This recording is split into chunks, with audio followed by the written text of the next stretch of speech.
Hey everyone, welcome to another edition of Real Estate Talk. Today's a bit different. I usually have someone that I'm interviewing, but today's different. I'm going to be talking about a taboo topic that not many people want to talk about, but we're going to be talking about commissions. So let's get started. First of all, we need to clarify something. There's no rule on commissions. There's no maximum, there's no minimum, there's no law on commissions. It's all per agreement between the seller and the listing agent, and they decide on two commissions. The first one they agree on is how much they're going to offer the buyer's agent, the agent that's going to provide the buyer. Why is that important? Because you're competing with other listings that have a standard commission. If you want to be more attractive, you put you offer a little bit higher commission. But the mistake I see many people do is, or want to do, before we talk to them and advise them against it, is, well, let's offer the buyer's agent less. Well, it's not right, but it does happen, and I've seen it many times. Agents steer their buyers away, or potential buyers away, from your property if you're offering less. So do you really want to risk losing a potential buyer that could have paid the highest value for your home just because you want to save on some commission? No, you don't. So that's the first commission that we agree on, what we're going to pay the buyer's agent that's going to be eventually representing the buyer that's purchasing your property. Second commission is what you're going to compensate the listing agent. And many times, and I've lost deals just because of the commission, is some sellers just decide on, okay, well, someone could do it for less. Yes, absolutely, someone always can do it for less.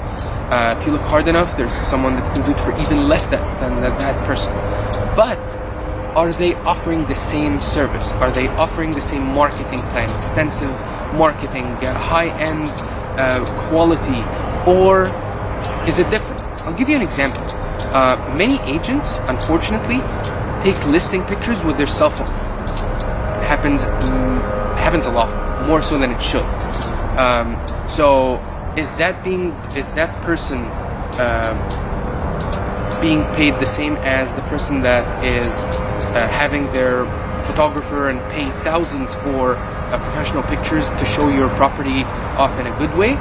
Sometimes yes, but again, you need to ask more about how much are you going to charge, because the service is different, and ultimately it affects your bottom line.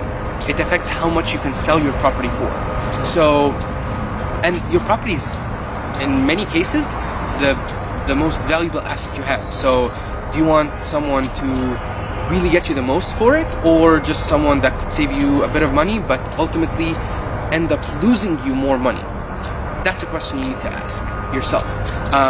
What I always tell sellers is, if you have a problem, if you have a lawsuit, for example, do you go to the cheapest attorney or the best attorney? If you're going to get a medical procedure, do you go to the cheapest doctor or do you go to the best doctor? It's the same thing. You have a home, you have a very valuable asset. You want to choose the cheapest agent or the best agent?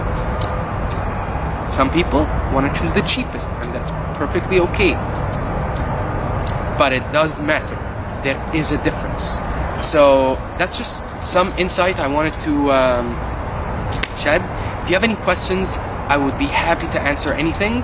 And happy holidays. If you are thinking of selling, we'd love to talk to you. If you're thinking of buying also, we'd love to advise you on that.